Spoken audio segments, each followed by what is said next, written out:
Dios los bendiga, hermanos. Vamos a ir a la palabra del Señor. Quiero que me acompañen esta tarde al Evangelio según San Mateo, capítulo 27, versículo 46. La Biblia dice: cerca de la hora novena, Jesús clamó a gran voz diciendo: Elí, Elí, lama sabactani. Esto es: Dios mío, ¿por qué me has desamparado? Amén. Dios los bendiga por la reverencia a su santa palabra. Tomen asiento y el Señor los bendiga en esta tarde. En esta tarde quiero hablar sobre las últimas palabras que nuestro santo y bendito Señor Jesucristo pronunció en la cruz antes de morir.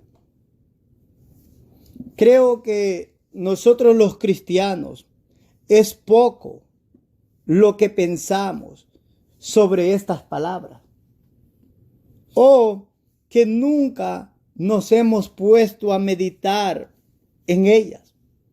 Pero la verdad es que deberíamos, porque cuando nosotros observamos estas últimas palabras, lo que estamos observando es el corazón de nuestro Salvador, el corazón de nuestro Señor, el corazón de nuestro Dios hablando de una forma que nosotros podamos entender.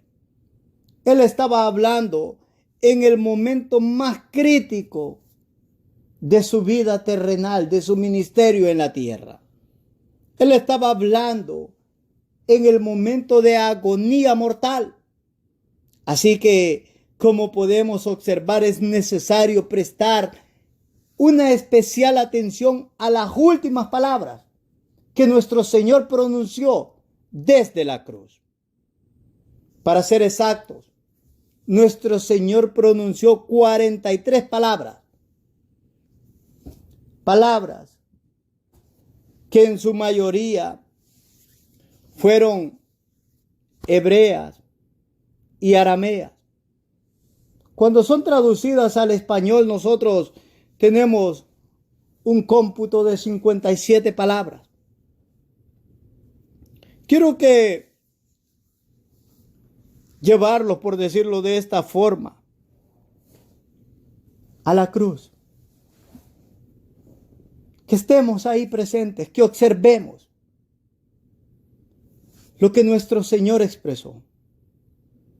Espero, hermanos amados, que cada uno de nosotros le demos la importancia de vida. ¿Quién diera que nuestro Señor nos diera ese entendimiento y esa comprensión para reconocer cuando estamos en un momento de santidad? Sin lugar a dudas, este es un momento santo. Escuchar a nuestro Salvador muriendo, escuchar sus últimas palabras. Observar su corazón. Observar cada enseñanza espiritual que emanó de sus labios. Es triste, sin lugar a dudas, que la iglesia no le dé la importancia que debe. Es triste que nosotros los cristianos de una forma individual no prestemos atención a lo que está sucediendo ahí. Que el Señor nos dé sabiduría. Que el Señor nos dé entendimiento en esta hora. Que en este momento nosotros captemos cada enseñanza espiritual que nuestro Señor expresó desde la cruz. Que esto nos ayude. Y que esto nos lleve, hermanos amados, a una comunión más directa con nuestro Señor Jesucristo. Vamos a pasar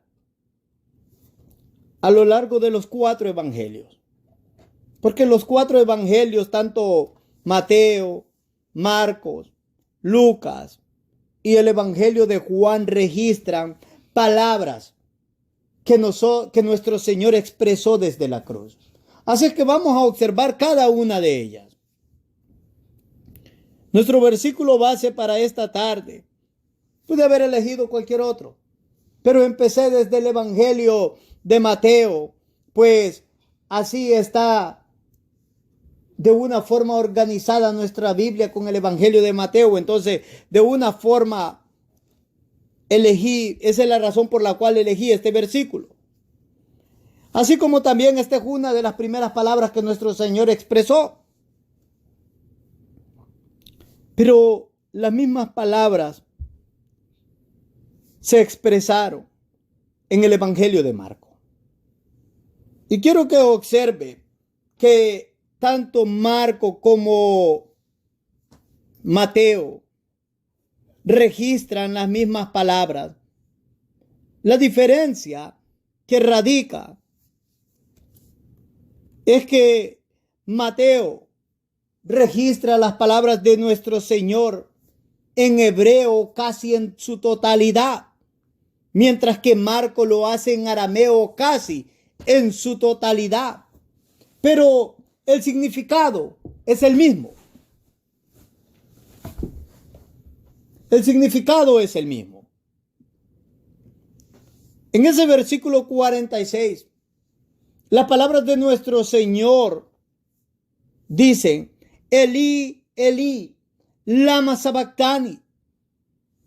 En el libro de Marcos, nuestro Señor dijo: Eloi, Eloi, lama sabactani. La traducción es la misma. Dios mío, ¿por qué me has desamparado?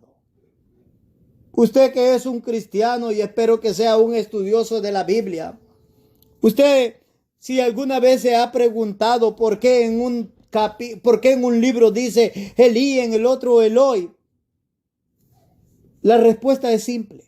Mateo expresó las palabras en hebreo, Marcos en arameo, pero el significado es el mismo. ¿Cuál es ese significado en sí? Nuestro Señor dijo: Dios mío, ¿por qué me has desamparado?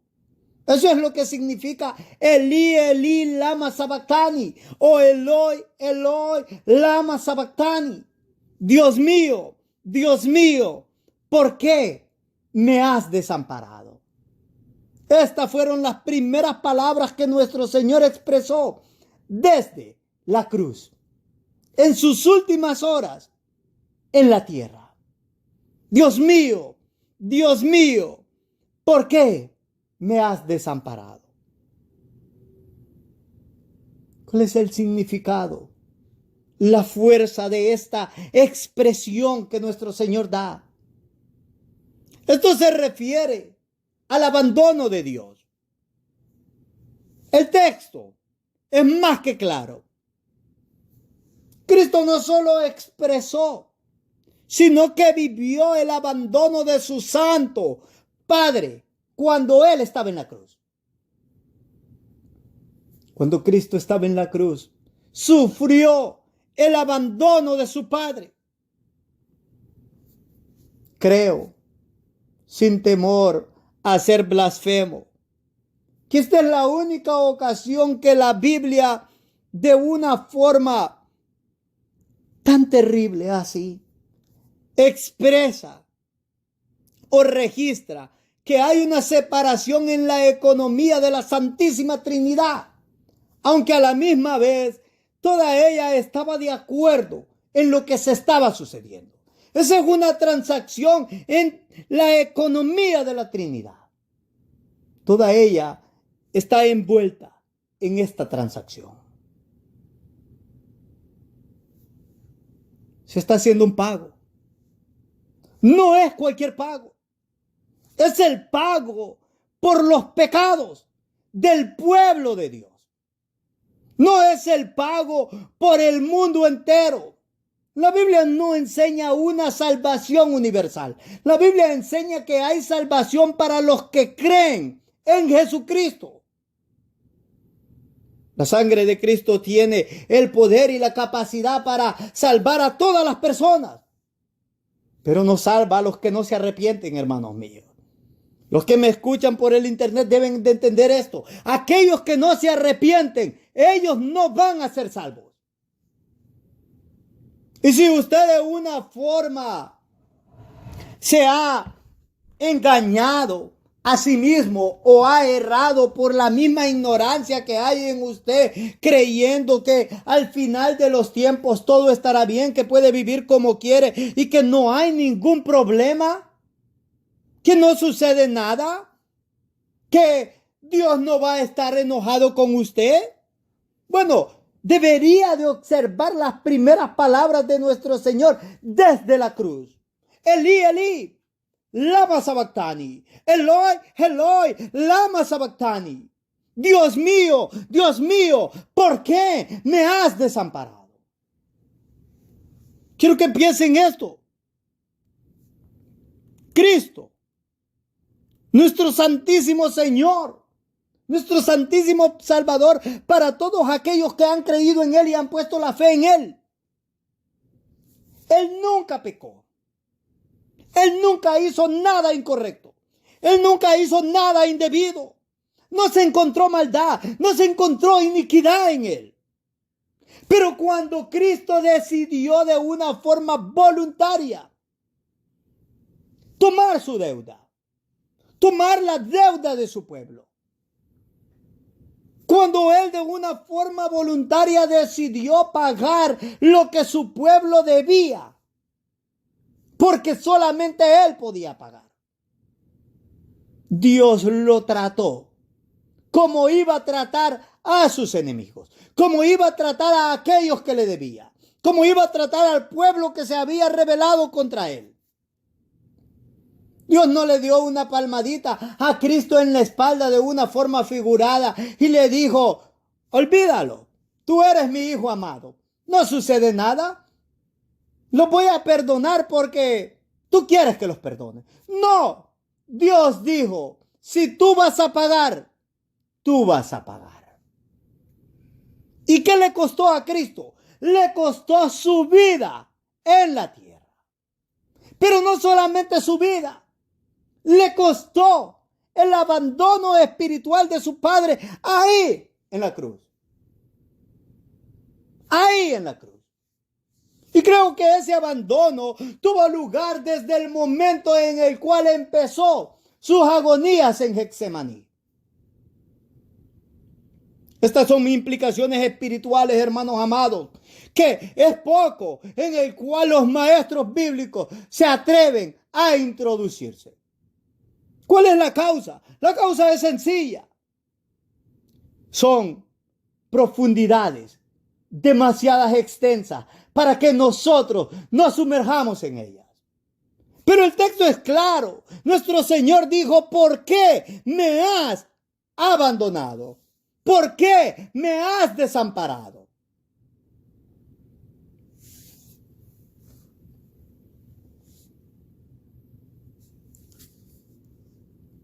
¿Por qué Cristo se sometió a un castigo tan terrible como este?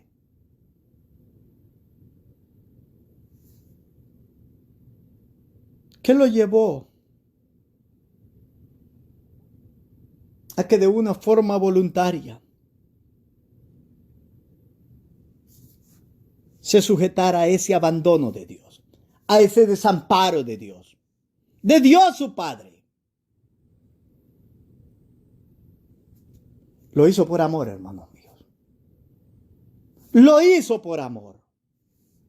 Así que cada persona, cada cristiano, debemos observar que en la cruz hay dos verdades totalmente diferentes que corren, pero están ahí. Muchas de las personas ni tan siquiera se percatan de lo que está sucediendo y de lo que está manando de la cruz. ¿Cuál es esa primera verdad?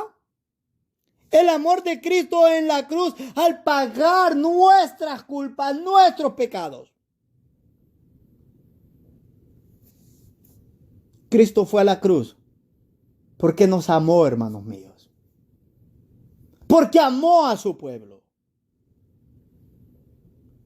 A la misma vez, en la cruz se observa el amor de Dios el Padre al enviar a su Hijo unigénito, su único Hijo.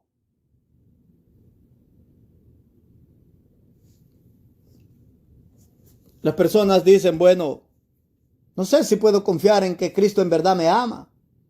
Especialmente, ese es un razonamiento que Satanás suele poner en las personas cuando el Espíritu Santo está haciendo una obra en la cual los está llamando al arrepentimiento. Lo primero que Satanás pone en el entendimiento de estas personas es que no pueden confiar en Cristo en verdad porque Cristo les va a quitar sus placeres mundanos. Cristo les va a quitar el pecado. Déjenme decirles eso. Eso es amor. Que Él les diga no pequen porque si pequen se van a ir al infierno. Si pecan, Dios los va a castigar. Con pecado no se puede ir al cielo, hermanos míos. Los que me escuchan, con pecado no se entra al cielo. La Biblia es bastante clara cuando dice que sin santidad nadie verá al Señor.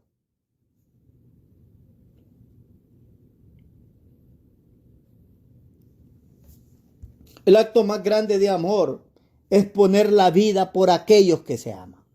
Cristo hizo el sacrificio supremo. A la misma vez, por amor, Él nos dice que está mal en nosotros y nos llama al arrepentimiento y nos llama a dejar el pecado, a dejar la maldad, a dejar lo que ofende a su Padre celestial que está en los cielos. En la cruz, la primera verdad que emana es el amor de Dios y el amor de su Hijo, nuestro Señor Jesucristo. ¿Cuál es la segunda verdad que emana? Permítanme decirle esto. La justicia y la santidad de Dios. Las personas, especialmente aquellas que no son cristianas y aquellas que a lo mejor me están escuchando en esta hora, cuando se les llama al arrepentimiento y se les dice, si no aceptas, si no recibes a Cristo, Dios te va a castigar. Unas argumentan, bueno, pero es un Dios de amor. ¿Qué compatibilidad tiene el amor con el castigo? ¿Qué compatibilidad tiene el amor con enviar a alguien al infierno a que sufra por la eternidad? Tiene mucho de compatibilidad, déjenme decirles una cosa. Porque en la Biblia de una forma clara y especialmente en este momento que estamos observando la cruz, ahí nosotros estamos viendo el amor de Dios al proveer un camino para la salvación, pero a la misma vez estamos observando su justicia y su santidad. Si Dios no castigara la maldad y el pecado, Él no sería justo. Si Dios no castigara toda la maldad que el hombre hizo contra Él, porque es un pecado contra Dios. David lo reconoció cuando pecó contra Jezabel. Él dijo, contra ti solo he pecado y he hecho el mal delante de ti. Y él había matado a otra persona. Eso es un gran mal para otra persona. Matar a alguien. Pero David entendió que primeramente era un pecado grave contra Dios.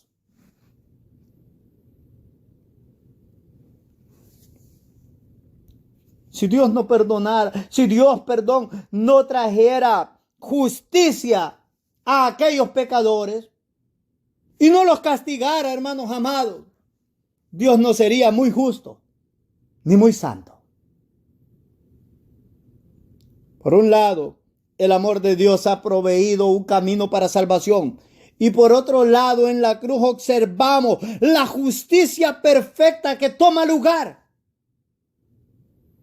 Esa justicia que cuando Dios decidió cobrar el pago de la deuda del pueblo de Cristo, lo hizo en la muerte de Cristo, lo hizo en la cruz de Cristo.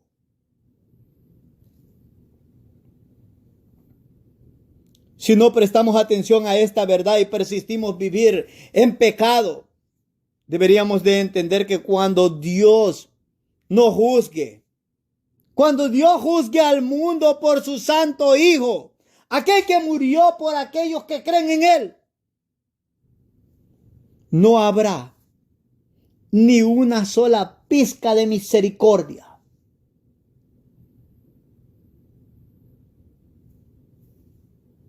Si usted no comprende y si usted decide vivir de una forma voluntaria en su pecado, en su maldad, en su iniquidad,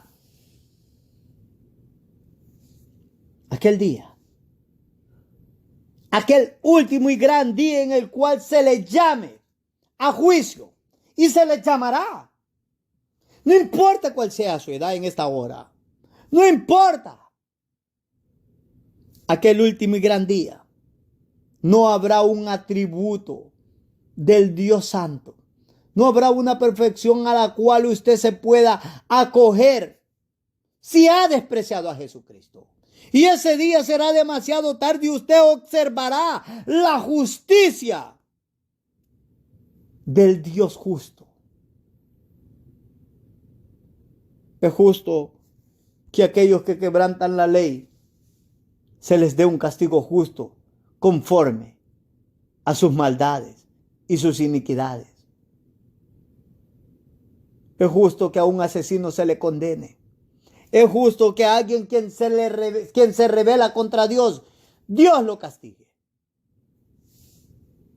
Es que eso es lo que nos dice nuestra experiencia diaria. Satanás es el que engaña a las personas y les dice: olvídate de la experiencia diaria y solo hazte una idea necia de Dios. Yo espero que en esta hora estas palabras que están escuchando sirvan para que cualquier idea necia que tienen de Dios en sus mentes o en sus corazones se aparten. Ir a la cruz debería de producir esto en nosotros. Sacar toda idea necia, toda idea antibíblica de Dios y de Cristo.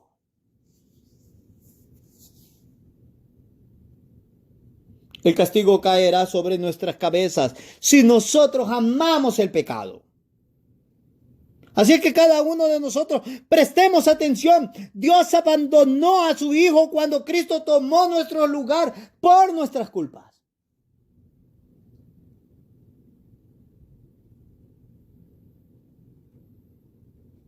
Esta es una doctrina terrible. Pero nuestro Señor dijo: Padre, o dijo: Dios mío, ¿por qué me has desamparado?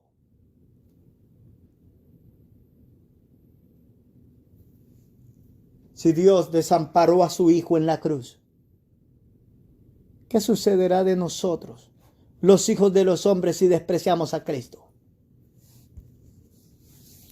¿Cuántos de ustedes en esta hora están despreciando a Cristo? ¿Cuántos de ustedes se están llenando de excusa y excusa y excusa para seguir despreciando a Cristo? ¿Cuántos en esta hora siguen excusándose y no le entregan la vida a Jesucristo? Y no viven para Jesucristo. Y no le aman a Jesucristo. Y tienen esa falsa esperanza, esa esperanza diabólica, malvada, que cuando se presenten delante de Dios todo va a estar bien.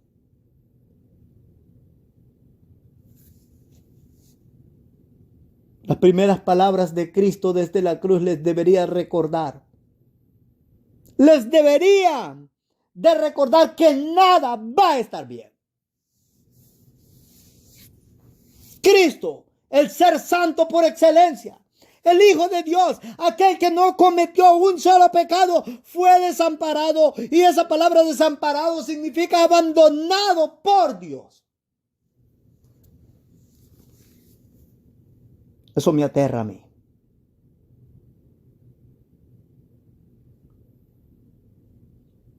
Eso me aterra. Como solemos decir, me hace el corazón chiquito. Y mi corazón en este momento late más fuerte. Me llena de temor.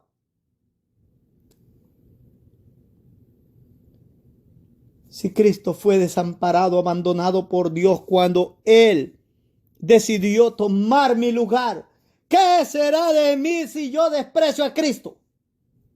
¿Qué será de ustedes si persisten en vivir de la forma que está desagradando a Dios?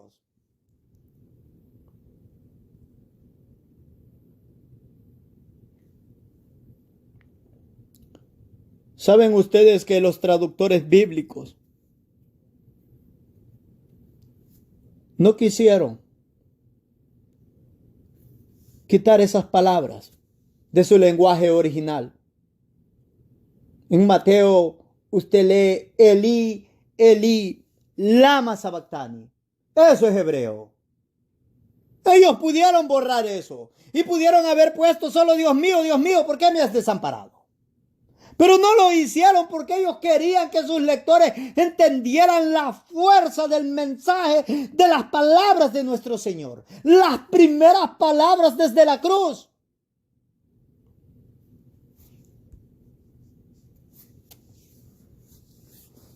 Los escritores pudieron haber quitado en el libro de Marcos. El escritor no pudo haber puesto simple y sencillamente, Dios mío, ¿por qué me has desamparado?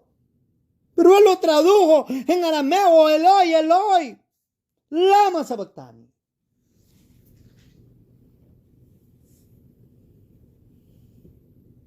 No sé con qué palabras yo podría poner en su corazón la fuerza del mensaje en esta hora.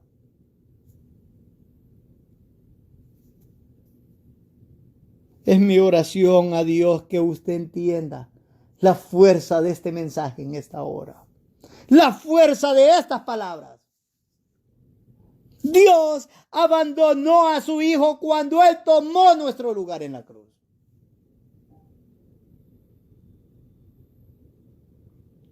Si usted persiste en vivir en pecado y despreciar cada llamado de nuestro Señor, Satanás lo ha engañado. Y es terrible su condición si persiste vivir en el pecado.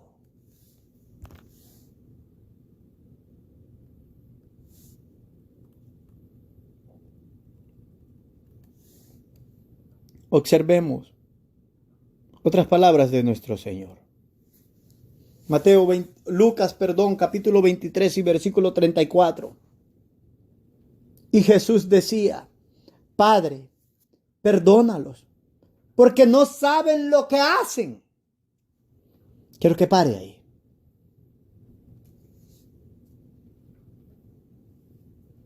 Hay dos cosas a las cuales quiero llamar su atención de este verso. De estas últimas palabras de nuestro Señor. Padre, perdónalos porque no saben lo que hacen. En este verso observamos ese corazón perdonador de nuestro Señor Jesucristo. Observamos su compasión.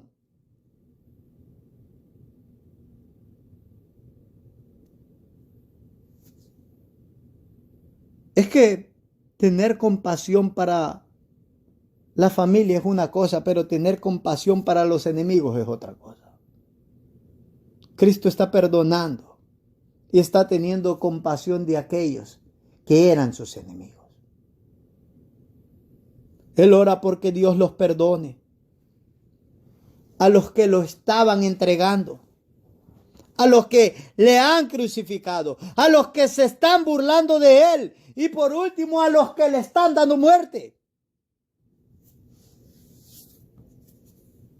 ¿Cuánto recrimina este versículo 34 de ese capítulo 23 de Lucas nuestros corazones? ¿Cuánto este versículo recrimina nuestro cristianismo? ¿Cómo somos muchos de nosotros que rehusamos perdonar? Somos cristianos en ocasiones que si alguien nos hace algo o nos falla o nos ofende o algo por el estilo, guardamos rencor y rehusamos a perdonar, nos contaminamos y contaminamos a los que están alrededor de nosotros, porque no tenemos un corazón perdonador.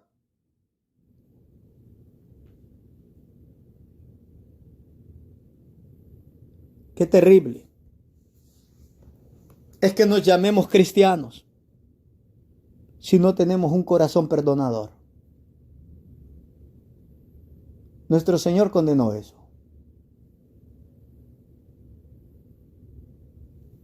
Los puritanos dijeron de que no hacía falta ir al cielo para saber si nosotros habíamos sido perdonados por Dios. Bastaba con ver si nosotros habíamos perdonado a nuestros semejantes. Nuestro Señor dijo que si no perdonamos a los que nos ofenden acá, nosotros tampoco seríamos perdonados en el cielo.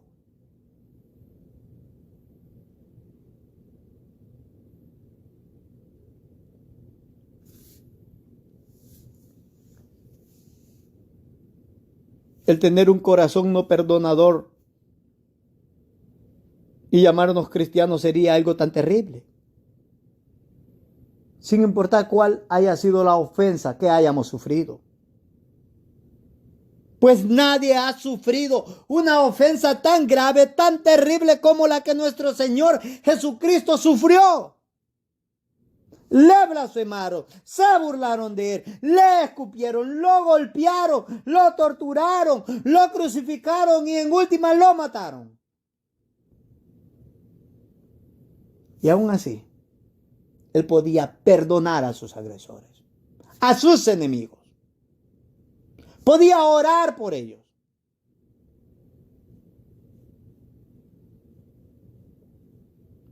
¿Cuántos de nosotros no queremos perdonar por cosas tan pequeñas e insignificantes? Y guardamos grandes rencores y deseos de venganzas. Esto nunca estuvo en el corazón de nuestro Santísimo Señor Jesucristo.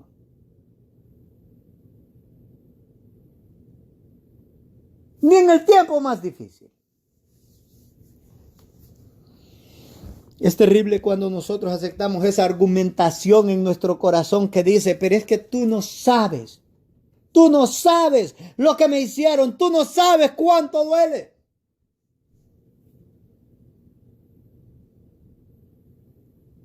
Como dice C.S. Lewis, la ley moral son como clavos, duros como los clavos. Ellos no dicen si algo te gusta o no. La ley moral dice, esto es correcto y punto. Nuestro Señor Jesucristo nos ha mandado a perdonar y punto. No hay más excusa. A perdonar y orar por nuestros enemigos. Orar por nuestros agresores. Orar por los que nos persiguen. Orar por los que nos hacen mal. No nos ha mandado a guardar rencor, a guardar rencillas, a tener un corazón no perdonador, a guardar venganzas.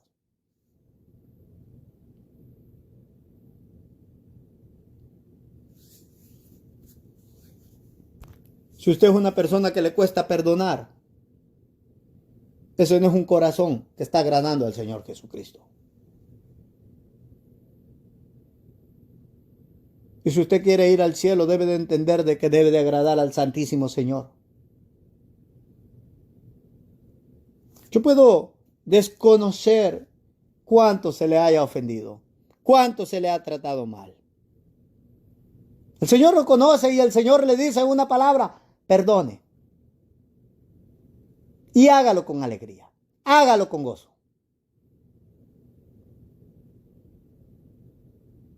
Es así.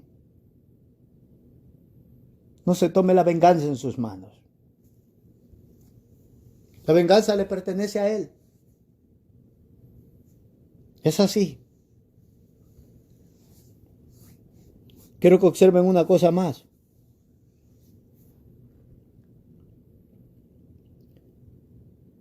Estas personas que crucificaron a Cristo,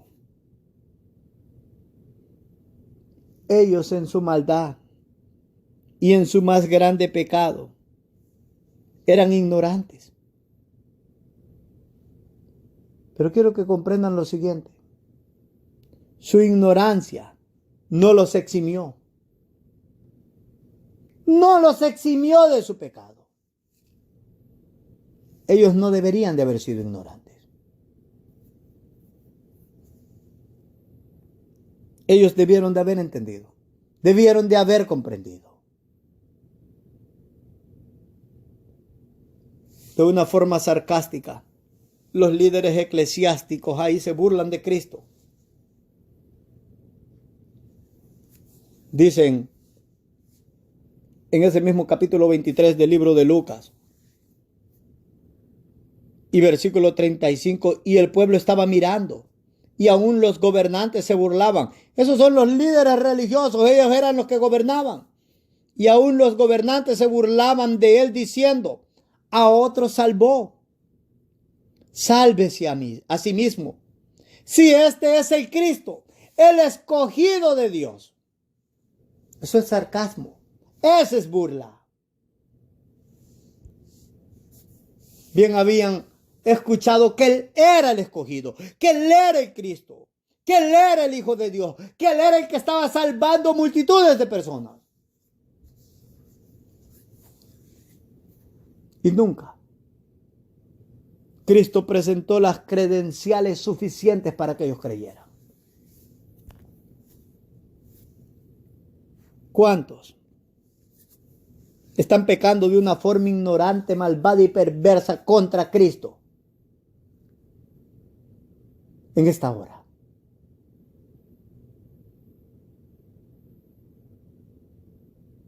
¿Por cuántos Cristo está diciendo en esta hora a su Padre: dales más tiempo, Padre? Y ellos se están burlando de Cristo aquí en la tierra.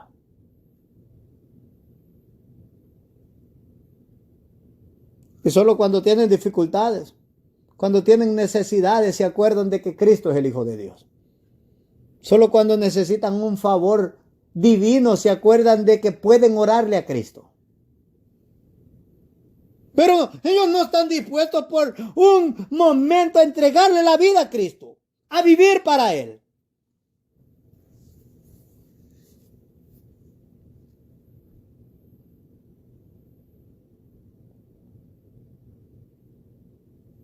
La ignorancia no excusa el pecado delante de los ojos de Dios.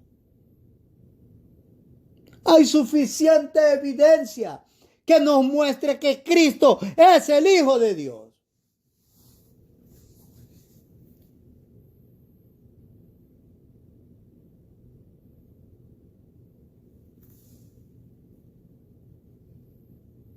Dios le llama, o Cristo le llama, a no venir a Él de la siguiente forma. Juan, el Evangelio, capítulo 3 y versículo 19. Y esta es la condenación, que la luz vino al mundo y los hombres amaron más las tinieblas que la luz, porque sus obras eran malas. Porque todo aquel que hace lo malo aborrece la luz y no viene a la luz para que sus obras no sean reprendidas. Mas el que practica la verdad viene a la luz para que sea manifiesto que sus obras son hechas en Dios. ¿Cuántos en esta hora están amando las tinieblas? Le están dando la espalda a Cristo. No están siendo obedientes a Cristo. ¿Cuántos en esta hora han dejado de congregarse? Han dejado de servir a Cristo. Han dejado de ser cristianos. ¿Cuántos en esta hora están a punto de hacerlo? Porque están amando al mundo.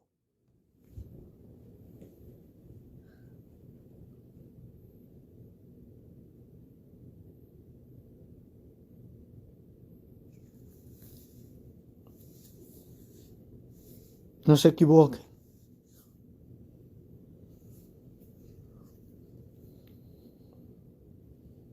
Si le da la espalda a Cristo, ¿qué más se puede hacer por usted?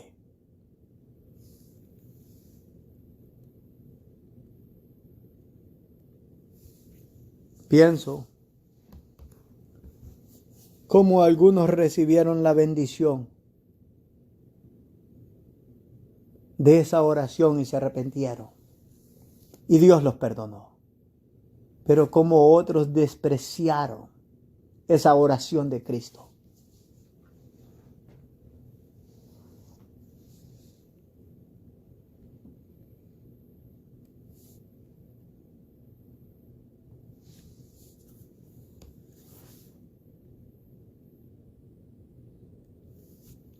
Dice en este mismo capítulo 23 del libro de Lucas y en el versículo 48, después que habían observado todo lo que había sucedido en la cruz, después que habían observado esa transacción entre la Trinidad y todos esos acontecimientos extraordinarios que apuntaban a que Cristo en verdad era el Hijo de Dios. Dice, de hecho, el versículo 47, después que Cristo expiró, cuando el centurión vio lo que había acontecido, dio gloria a Dios diciendo, verdaderamente, este hombre era justo. En otro evangelio dice que este centurión dijo que verdaderamente Cristo era el Hijo de Dios. Pero quiero que observe lo que este versículo 48 dice. Y toda la multitud de los que estaban presentes en este espectáculo, escuche esto, este espectáculo, viendo lo que había acontecido, se volvían golpeándose el pecho. Muchos se impactan por el espectáculo. Acá esta multitud se espantó y se impactó y se golpeaban el pecho como una forma de dolor o de resentimiento, pero no de arrepentimiento. ¿Cuántos de ustedes que están en esta iglesia me han escuchado fin de semana tras fin de semana predicar y enseñar la palabra de Dios, y lo único que eso produce cuando son enfrentados con la palabra del Señor es entristecerse un poco, sentir algo de resentimiento como sintió Judas Iscariotes? Pero nunca se arrepienten, nunca dejan el pecado, nunca abandonan la maldad, nunca vienen a Cristo. Solo se golpean el pecho como lo hicieron las personas que presenciaron la crucifixión de Cristo, la muerte de Cristo.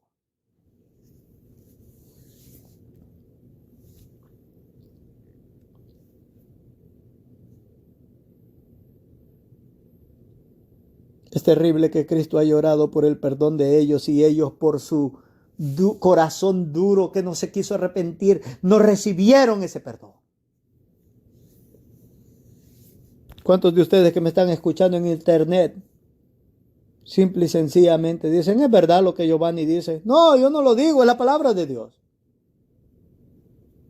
¿Cuántos se entristecen ahí en sus corazones o sienten cierta reprensión,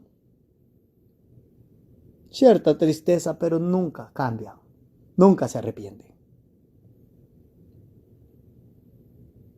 Se van a ir golpeándose el pecho en esta tarde. Va a llegar el día en el cual van a dejar de escuchar estos mensajes. Va a llegar el día en el cual van a dejar de escuchar esta palabra. Va a llegar el día en el cual van a aborrecer este evangelio y esta predicación que están escuchando de mis labios. ¿Ustedes creen que el evangelio va a estar ahí durante toda la vida? Se equivocan.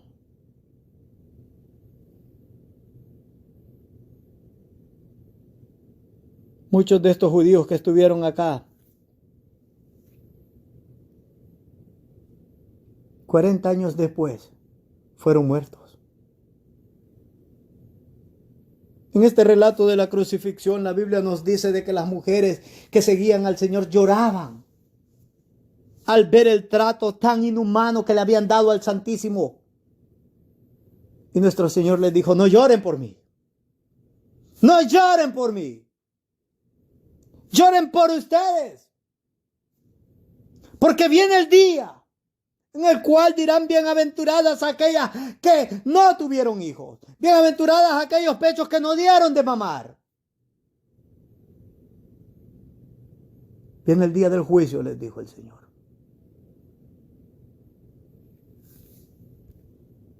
Y en el año 70, después de Cristo, esa ciudad fue arrasada por Tito.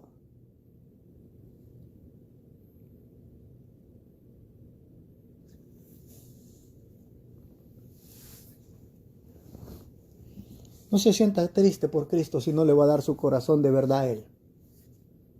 Entristézcase por su actitud malvada.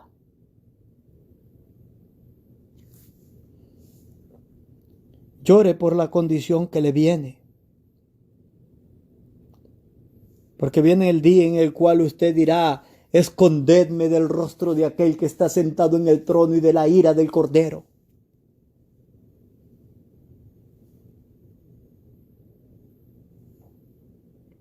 Es que observar las últimas palabras de nuestro Señor Jesucristo nos tienen que llevar al arrepentimiento y conversión de verdad, hermanos míos.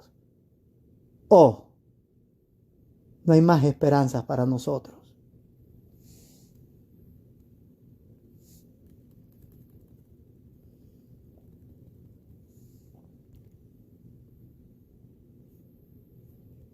Quiero que observe otras de las palabras de nuestro Señor. Lucas 23, 43.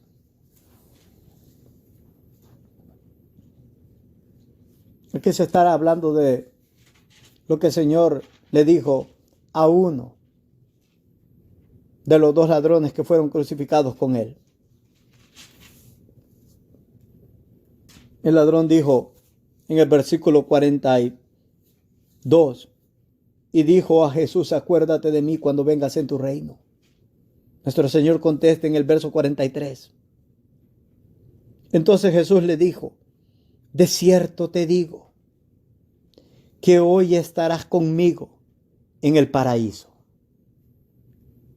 Quiero que pare ahí. Este es un versículo dulce para aquellos que han puesto la fe en Jesucristo. Aquellos que tienen una fe genuina. ¿Saben de qué habla ese versículo? Habla de una recompensa, hermanos míos. Hay una recompensa para aquellos que en verdad deciden amar a Cristo. Aquellos que en verdad ponen la fe en Cristo. Ellos van a estar con Cristo por la eternidad. Cristo los va a consolar. A todo aquel que se arrepiente.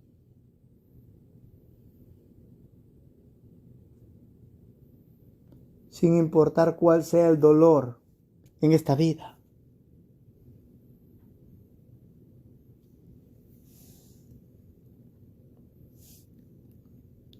Pero las implicaciones del relato de la crucifixión, y cuando hablamos estrictamente del arrepentimiento,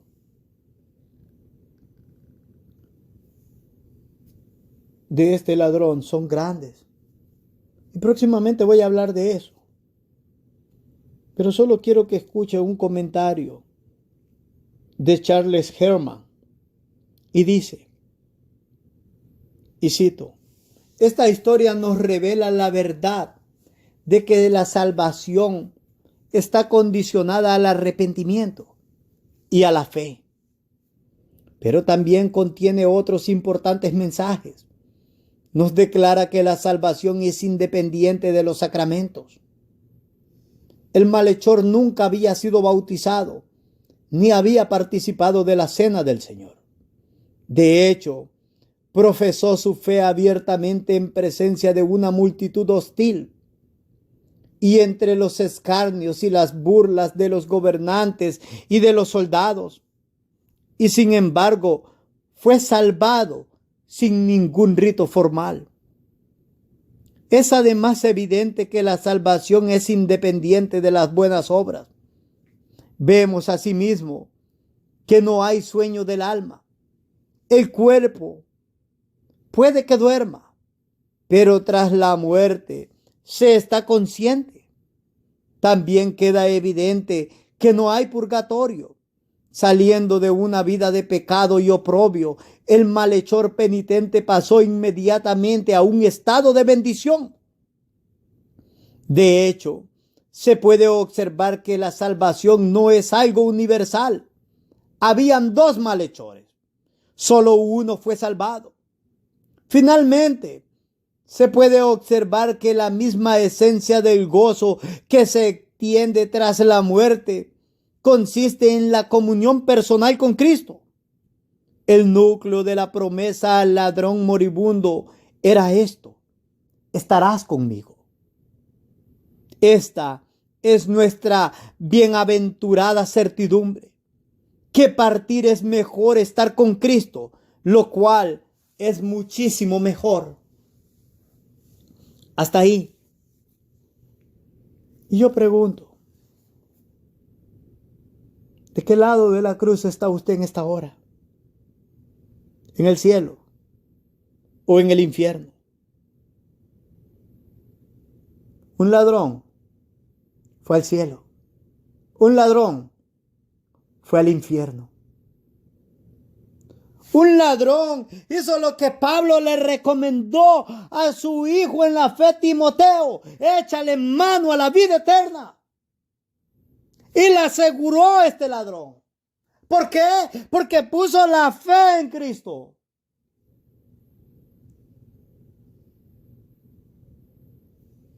¿Cuántos están despreciando el echarle mano a la vida eterna en esta hora porque simple y sencillamente están vacilando y nunca dan ese último paso de honrar a Cristo, de vivir para Cristo, de amar a Cristo con todo el corazón, de dejar este mundo, de aborrecer este mundo? ¿Cuántos? Simple y sencillamente no podemos decir las palabras de David Brainerd: adiós amigos, adiós mundo. ¿Cuántos simple y sencillamente han dicho adiós Cristo por este mundo y por mis amigos y por mis placeres? ¿Cuántos están a punto de decirle a Cristo adiós Cristo, porque es más importante este mundo y mis placeres que tú? Pienso en este momento cómo un ladrón escuchó las últimas palabras de Cristo y se le fue la última esperanza que tenía, la última oportunidad.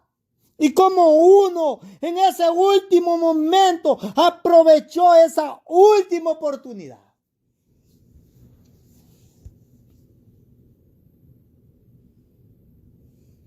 Los que son miembros de esta iglesia saben de lo que voy a hablar.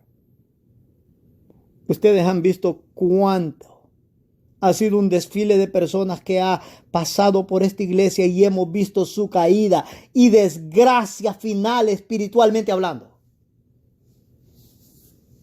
¿Cuántos incluso ya no están entre los seres vivientes? Ya no son contados entre los seres vivientes. ¿Y cuántos se han ido con grandes honores del mundo? Y sabemos que desaprovecharon el último llamado en esta iglesia.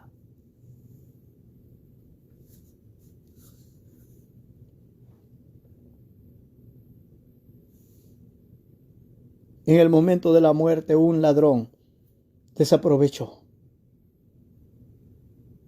y siguió empecinado en burlarse de Cristo. Uno se arrepintió.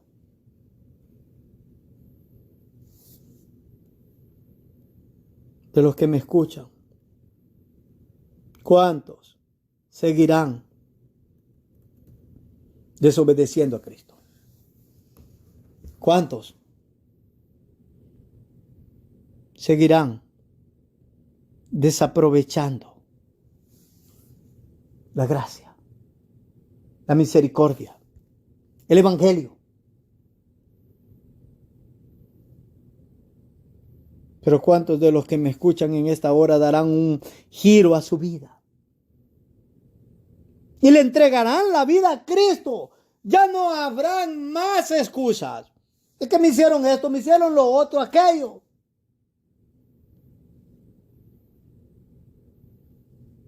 Es que te pudieron haber hecho muchas cosas, pero Cristo no te hizo nada.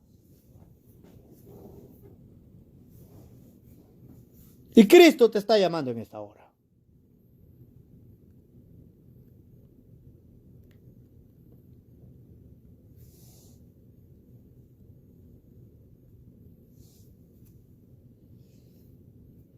Estos eran malhechores. Merecían su castigo. Merecían su condena. Uno fue al cielo, el otro al infierno. Aquellos que no tienen a Cristo merecen su condenación. Y su condenación es justa. Y es justo que se vayan al infierno. Aunque claro, ese evangelio, así de directo, no es atractivo en esta hora. Pero esto es lo que dice la palabra de Dios.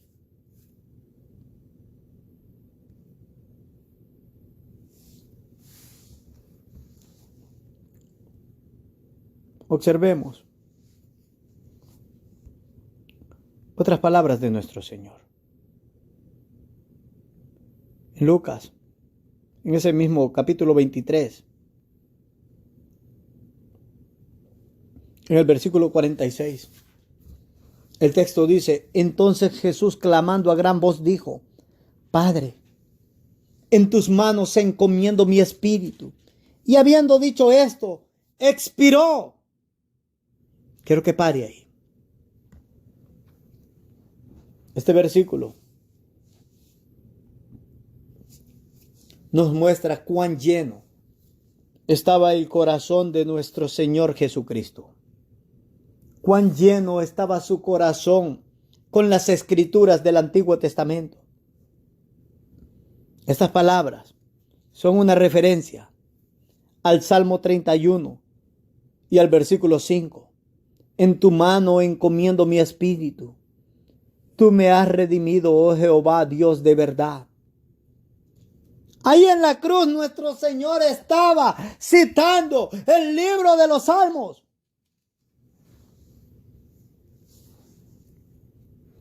Al cristiano se nos ha mandado a que more abundantemente la palabra de Cristo. Si esto es así, no nos vamos a quejar, no vamos a murmurar, sino que vamos a encontrar esperanza en la palabra de Cristo. Dijo el apóstol Pablo a la iglesia de Colosas en el capítulo 3 y versículo 16 del libro de Colosenses: la palabra de Cristo more en abundancia en vosotros, enseñándoos y exhortándoos unos a otros en toda sabiduría, cantando con gracia en vuestros corazones al Señor con salmos e himnos y cánticos espirituales.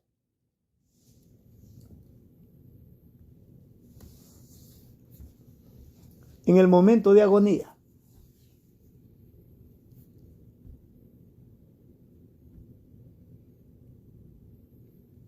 las últimas palabras de nuestro Señor antes de morir, segundos antes de que expirara, dijo: Padre, en tus manos encomiendo mi espíritu. Nosotros, cuando tenemos dificultades, murmuramos de la providencia de Dios. Murmuramos de la gracia de Dios. Murmuramos de la misericordia de Dios.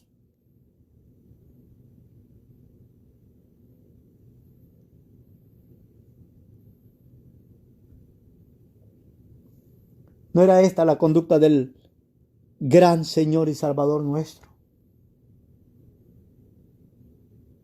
Él encontró consuelo en la palabra del Señor. Para mí es una tristeza cuando nosotros los cristianos nos enfermamos y murmuramos contra el Señor. Cuando las cosas nos salen mal y murmuramos contra el Señor.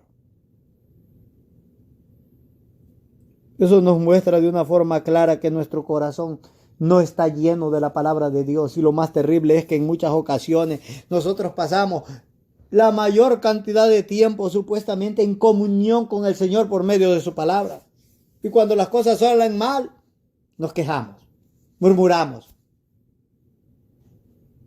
Y en ocasiones hasta blasfemamos. Deberíamos de prestar atención cómo está siendo nuestra vida.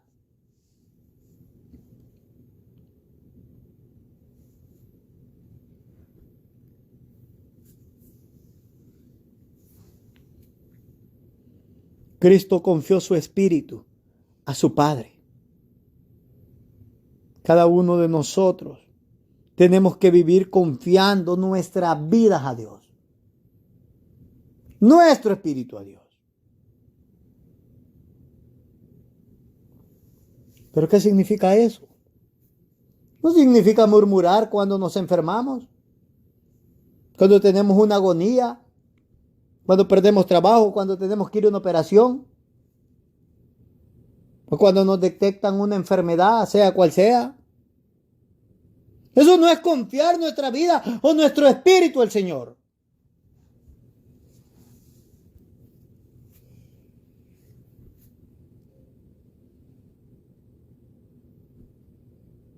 Confiamos nuestra vida al Señor cuando estamos dispuestos a hacer lo que Él nos manda en su santa palabra.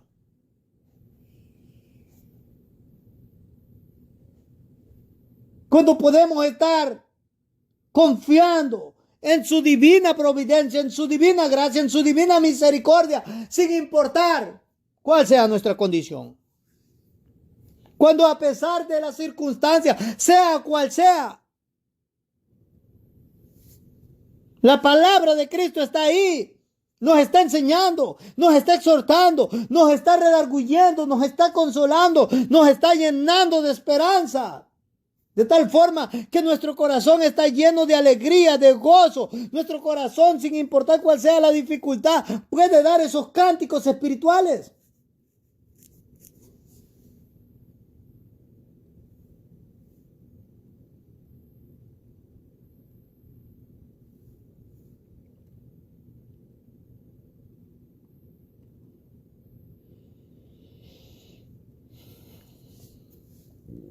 Quiero que observemos otra serie de palabras de nuestro Señor, porque el tiempo se me está escapando. Ya pasamos por Mateo, por Marcos y por Lucas. Vamos a ir al Evangelio de Juan, capítulo 19. El versículo 26 y 27. Nuestro Señor dice: cuando vio Jesús a su madre y al discípulo a quien él amaba, que estaba presente, dijo a su madre: mujer, he ahí tu hijo. Después dijo al discípulo: he ahí tu madre. Y desde aquella hora el discípulo la recibió en su casa. En estos dos versículos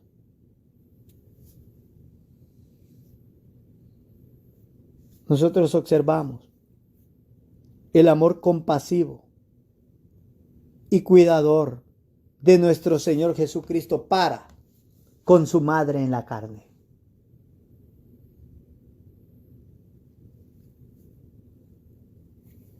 Hasta el último momento de su vida, Él proveyó para el cuidado de que su madre necesitaba. Cada cristiano, cada uno de nosotros, tenemos que cuidar de nuestros padres, de nuestros familiares, de nuestros hermanos, según sean nuestras capacidades y aún más allá de nuestras capacidades.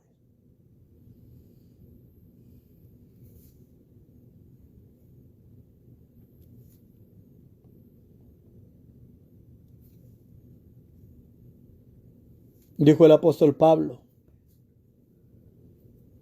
en 1 de Timoteo capítulo 5 y versículo 8. Porque si alguno no provee para los suyos y mayormente para los de su casa, ha negado la fe y es peor que un incrédulo.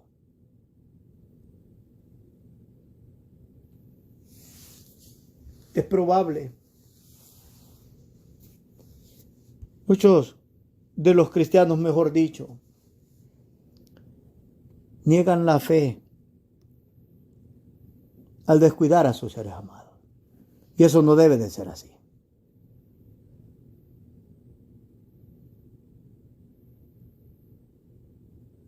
No puede ser así.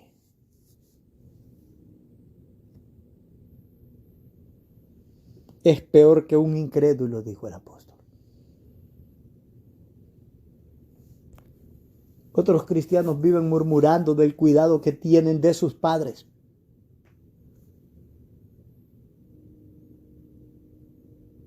Esa es una maldad seria. Murmurar del cuidado que nosotros tenemos de nuestros padres.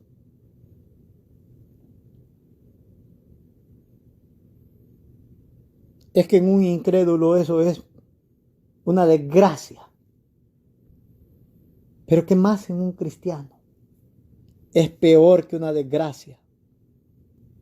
Murmurar por el cuidado que se tiene de un anciano, de un padre cristiano que es temeroso de Dios.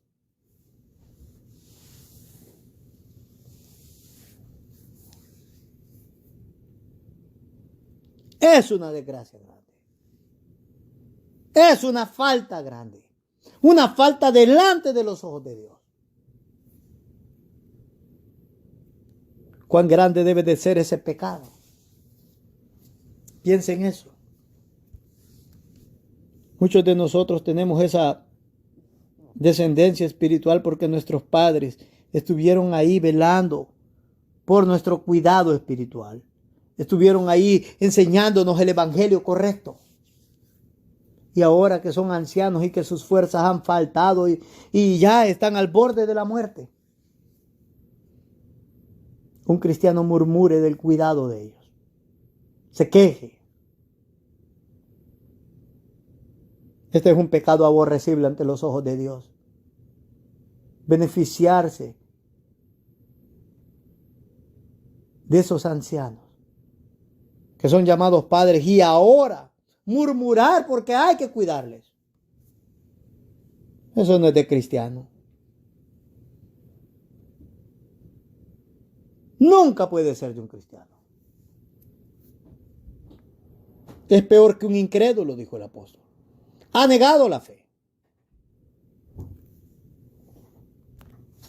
Así que a nosotros los cristianos, nuestro Señor nos enseñó que incluso en el último momento nosotros debemos de cuidar de nuestros padres y de nuestros seres amados y queridos según nuestras capacidades y más aún, más allá de ellas, y hacerlo con alegría, hacerlo con amor.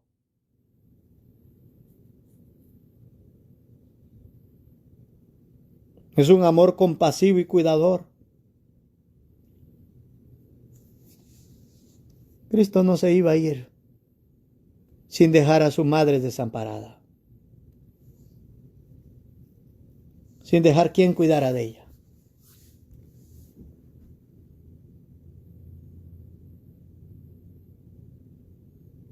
Un cristiano que deja a sus padres desamparados no está caminando de una forma correcta en el evangelio.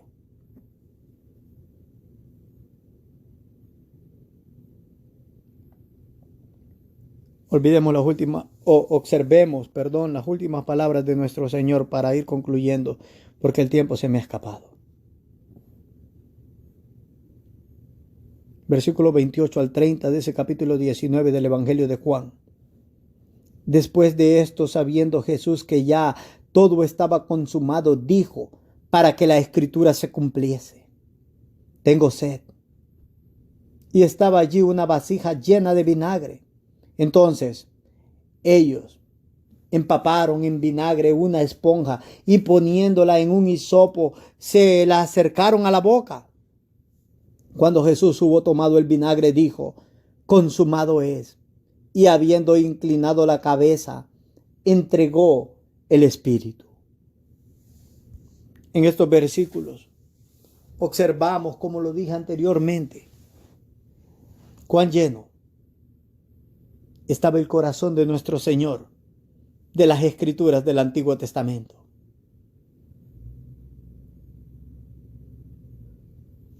Cuán lleno estaba el corazón de nuestro Señor de las profecías del Antiguo Testamento.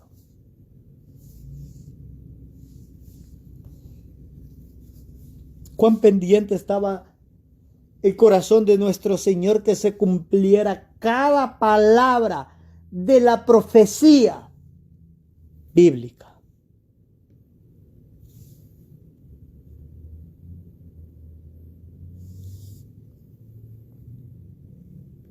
Eso es una referencia al Salmo 69 y versículo 21. Me pusieron además hiel por comida, y en mi sed me dieron a beber vinagre. En el libro de Lucas, en el capítulo 23, en el versículo 46, entonces Jesús, clamando a gran voz, dijo: Padre, en tus manos encomiendo mi espíritu. Y habiendo dicho esto, expiró.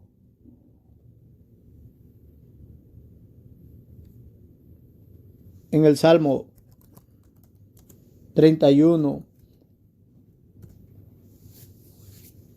en el versículo 5 dice: en tu mano encomiendo mi espíritu.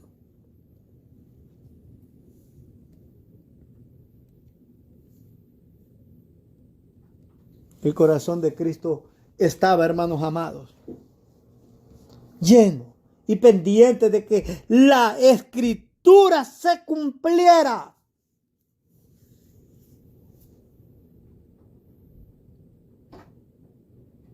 Cada palabra que era una profecía de Él se tenía que cumplir. Yo no estaba pendiente de eso. ¿Cuánto nos recrimina esto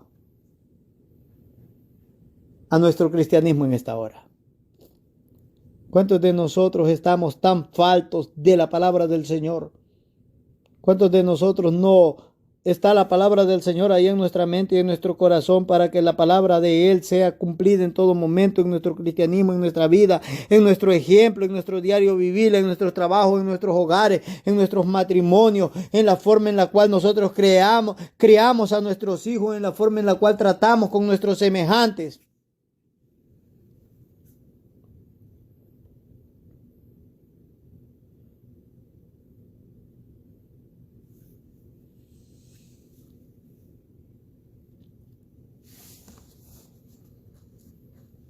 En esta tarde nosotros hemos observado el corazón de nuestro Señor.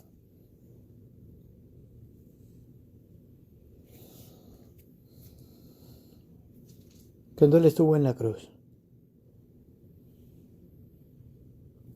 las palabras que Él expresó desde la cruz deberían de ser un tesoro para nuestro cristianismo. Deberíamos cada momento recordar cada frase de estas palabras. Cada palabra, cada enseñanza espiritual.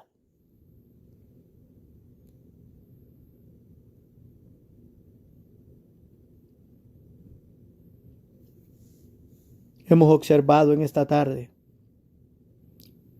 el corazón sufriente de nuestro Salvador. Meditemos en esto. Vivamos de acuerdo a las enseñanzas que salieron de su corazón en el último momento de vida. Si hay alguna palabra de enseñanza, de exhortación, la alabanza, la honra y la gloria sea para el Señor Jesucristo. Si hay alguien quien quiera entregarle su vida al Señor Jesucristo, bien puede en esta hora. Dios los bendiga por la reverencia a su palabra. Vamos a ir en palabras de oración. Y una vez más, Dios los bendiga. Amén y amén.